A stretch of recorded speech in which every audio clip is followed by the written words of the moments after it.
은혜 받으실 하나님의 말씀은 출애굽기 18장 7절에서 12절까지의 말씀을 보도록 하겠습니다. 출애굽기 18장 7절에서 12절까지의 말씀입니다. 출애굽기 18장 7절에서 12절 말씀,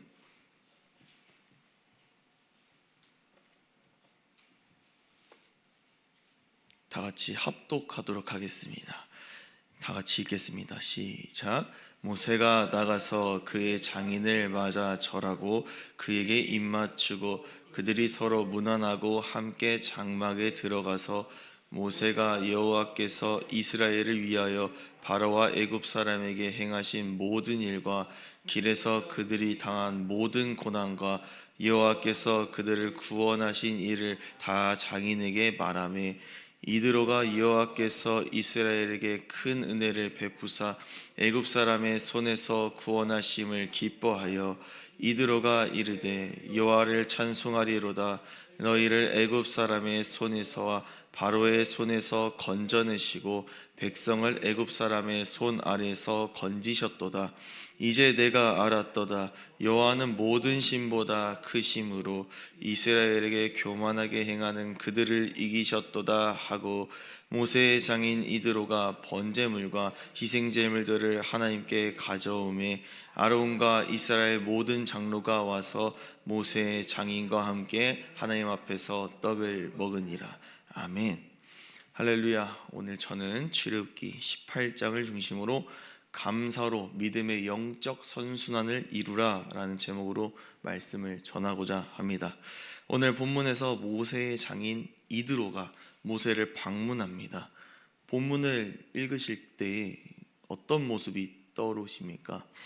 저는 마치 추석과 설날 명절을 맞이하여 온 가족이 모여서 그동안 어떻게 지내는지 나누는 모습이 떠올랐습니다. 저는 명절에 외가댁을 많이 가는데 이 외가댁에서 그동안 자신들이 받은 은혜와 간증을 많이 나누고는 합니다. 오늘 본문도 마찬가지입니다. 모세는 그의 장인 이드로에게 이 출애굽의 은혜를 나누는 모습을 볼 수가 있는데요. 출애굽기에서 이러한 따뜻한 장면이 나오는 본문은 흔하지가 않습니다. 모세가 이드로에게 자신이 경험한 이 출애굽의 은혜를 나누고 이드로가 하나님의 은혜에 대하여 찬송하는 장면에서 특별한 구조를 볼 수가 있는데, 8절에서 여호와께서 이스라엘을 위하여 라는 부분과 9절에서 여호와께서 이스라엘에게 라는 부분입니다. 8절과 9절에서 말하는 이는 모세와 이드로인데 이 이야기의 중심은 무엇입니까? 여호와 하나님입니다. 이 대화에서 여호와 하나님이 빠지면 이 대화가 성립하지가 않는 모습을 볼 수가 있습니다. 또한 주어는 모세가 이드로가 이지만 이 이야기 속의 중심, 즉 이 이야기 속에서 행하시는 주체는 누구십니까? 하나님이십니다. 즉 모세와 이드로의 이야기를 통하여서 우리에게 주는 교훈은 무엇입니까? 이 모든 일은 하나님이 하셨다라는 신앙의 고백인 줄로 믿습니다. 즉 모세가 이드로에게 말해준 동일한 구조로 기뻐하고 찬양하는 모습을 볼 수가 있습니다. 그렇기 때문에 저는 오늘 말씀을 통하여 우리 지구촌 소망교회가 26년도에는 모세와 이드로의 모습으로 살아내는 저와 여러분들의 모습이 되기를 원합니다. 이드로가 이 모세의 이야기를 듣고 하나님을 찬양하는 것은 당연하지 않습니다. 우리의 삶에서 이 말씀을 한번 적용시켜 보도록 하겠습니다. 주일 예배 이후에 셀 모임을 한다고 가정해 보도록 하겠습니다. 그런데 한 집사님이 간증을 하는 것입니다. 요즘 하나님께서 우리 가정에 복을 주셔서 사업도 너무나 잘 되고 아이들도 얼마나 공부를 잘하는지 모른다고 말입니다. 그때 다른 셀원들의 반응은 총 두 가지로 나뉠 것입니다. 하나의 반응은 너무 감사하다, 하나님은 역시 살아계셔 라고 꼭 하나님을 찬양하는 반응과, 다른 반응은 무엇입니까? 속으로 반응하는 질투의 감정입니다. 하나님은 꼭 저 집사님만 좋아하는 것 같아, 나에게는 언제 저런 간증이 오려나 라고 한탄할 수 있습니다. 오늘 저는 본문을 통하여서 다른 지체의 간증을 찬양으로, 감사로 받는 영적 선순환의 구조가 우리 지구촌 소망교회에 임하는 은혜가 일어나기를 간절히 축복합니다. 제가 이렇게 적용하면 이런 질문이 떠오를 수가 있습니다. 전도사님, 저 말씀은 가족이니까 당연히 찬양이 나올 수밖에 없지 않습니까? 타인이라면 불가능했을 것입니다 라고 말이죠. 그렇습니다. 가족이니까 충분히 질투 없이 축복해주고 찬양할 수 있습니다. 그런데 모세는 이드로의 사위입니다. 즉 아내 십보라가 없었다면 그냥 모세와 이드로는 그냥 남남 사이였다는 것이지요. 사랑하는 성도 여러분, 주위의 지체들에게 부어주시는 하나님의 은혜는 그 사람들만의 것이 아니라 여러분의 것임을 기억하시기 바랍니다. 옆에 있는 성도에게 물질과 건강의 복을 주셨다면 그 복을 주시는 하나님은 남의 하나님, 남의 집사님의 하나님이 아니라 나의 하나님이시기 때문입니다. 즉 남이 하는 간증과 은혜가 나중에는 주님께서 동일하게 여러분에게 부으실 줄 믿습니다. 이러한 영적 선순환의 구조는 어디서 절정을 이룰까요? 오늘 본문 12절을 한번 보도록 하겠습니다. 출애굽기 18장 12절 말씀을 함께 보도록 하겠습니다. 한번 읽어볼까요? 시작. 모세의 장인 이드로가 번제물과 희생제물들을 하나님께 가져오매 아론과 이스라엘 모든 장로가 와서 모세의 장인과 함께 하나님 앞에서 떡을 먹으니라. 아멘.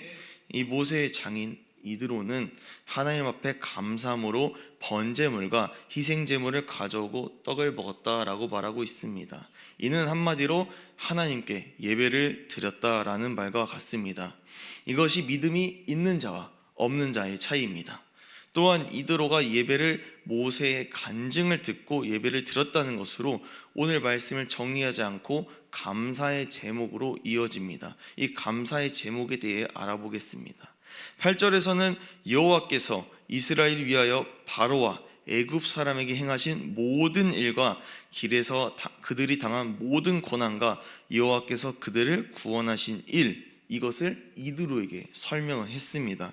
그때 이드로는 9절에서 어떻게 정리합니까? 여호와께서 이스라엘에게 큰 은혜를 베푸사 애굽 사람의 손에서 구원하심으로 정리가 됩니다. 즉 모세가 이드로에게 말한 간증의 내용과 방향이 동일하게 이드로에게도 적용이 되었다는 것입니다. 이드로는 모세만 사용하시는 하나님이 아니라 이스라엘을 위한 하나님, 더 나아가 나를 위한 하나님으로 정확하게 이해했습니다. 이는 우리가 믿음의 공동체에서 어떻게 하나가 될 수 있는지 잘 알려주고 있는 것입니다. 하나님은 한 사람을 위한 분이 아니시라는 것을 잘 기억해야 합니다. 하나님은 우리 모두를 사용하시기 원하며 우리를 또한 사랑하십니다. 이것을 기억하셔서 하나님이 우리를 향한 사랑이 내 옆에 있는 지체와 이웃에게 흘려보내는 귀한 통로가 되시기를 축복합니다. 다음으로 하나님을 기쁘시게 하는 통로가 받는 복은 무엇인지 한번 보도록 하겠습니다. 오늘 본문 3절과 4절을 보도록 하겠습니다. 한번 읽어보겠습니다. 시작. 그 하나의 이름은 게르솜이라. 이는 모세가 이르기를 내가 이방에서 나그네가 되었다 함이요 하나의 이름은 엘리에셀이라. 이는 내 아버지의 하나님이 나를 도우사 바로의 칼에서 구원하셨다 함이더라. 아멘. 이 출애굽기 18장 3절에서 4절까지의 본문은 이 모세 아들들의 이름이 등장합니다.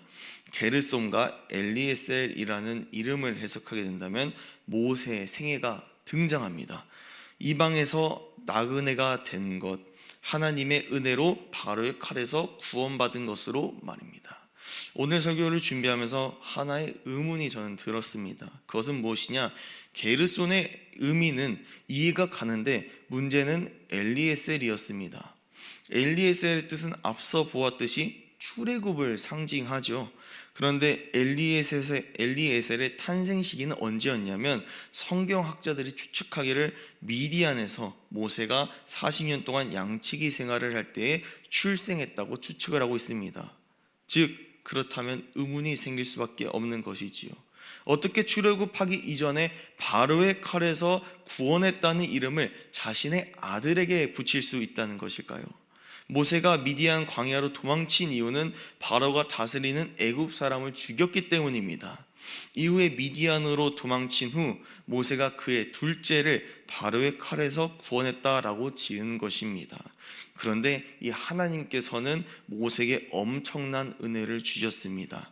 그를 통하여 자신의 민족을 애굽에서 이끌어 주셨다는 것입니다. 하나님께서는 은혜를 기억하는 자에게 크게 두 가지의 축복을 주셨습니다. 첫 번째는 무엇이냐? 정체성의 변화이고, 두 번째는 믿음의 유산입니다. 모세는 호렙산에서 정체성이 변화되는 은혜를 체험합니다. 그런데 오늘 그의 둘째 아들 역시 정체성이 확장되는 은혜가 우리 본문에서 볼 수가 있는 것이죠. 엘리에셀의 의미, 하나님께서 바로의 칼에서 구원하셨다라는 뜻이 단지 애굽 사람을 죽여 미디안으로 도망친 것에 대한 은혜를 넘어서서 이제는 자신의 민족을 애굽으로부터 구했다는 은혜의 정체성이 새롭게 부과된 것입니다. 두 번째로 4절에 등장하는 내 아버지의 하나님이 이제는 나의 하나님으로 바뀌게 된 것입니다. 그래서 8절을 자세히 보면 이스라엘을 위하여라는 고백이 가능해졌습니다. 처음에는 단지 목숨을 건진 것에 대한 감사에서 이제는 민족의 목숨을 건져주신 감사로 하나님께서는 모세의 인생을 통하여 은혜의 확장을 보여주셨습니다.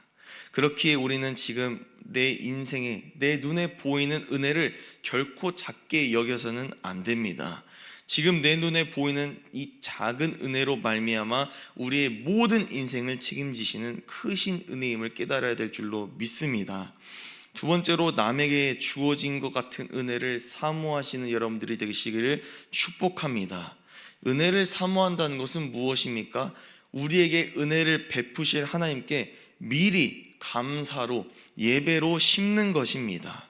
그럴 때 부어지는 두 가지의 복, 정체성의 변화와 은혜의 확장이 일어나는 것입니다. 그렇게 나의 가정이 믿음의 가정이 되어 하나님을 기쁘시게 하는 가문이 됩니다. 오늘 말씀을 기억하시고 은혜를 단편적으로 바라보는 것이 아니라 남이 잘 되는 축복으로만 바라보는 것이 아니라 나를 더 크고 귀하게 사용하실 하나님의 은혜를 믿음으로 감사하는 저와 여러분들의 삶이 되기를 축복합니다. 그럴 때에 내가 속해 있는 셀이 은혜의 셀이 되고 우리 지구촌 소망교회에서 하나님께서 부으시는 은혜와 사랑이 우리 세상으로 대전 지방으로 흘러갈 줄 믿습니다. 그리하여 믿음의 영적 선순환의 은혜가 나의 가정에서, 나의 직장에서, 나의 셀에서 나타나는 축복의 통로가 바로 여러분들이 되시기를 예수님의 이름으로 축복합니다. 이 시간 공동기도문 다 같이 선포하고 기도하도록 하겠습니다.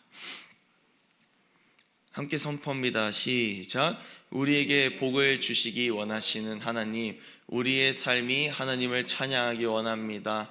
날마다 믿음으로 감사를 심게 하시고 항상 좋은 곳으로 채우시는 하나님의 은혜를 미리 바라보는 영적 시야가 열리게 하여 주시옵소서.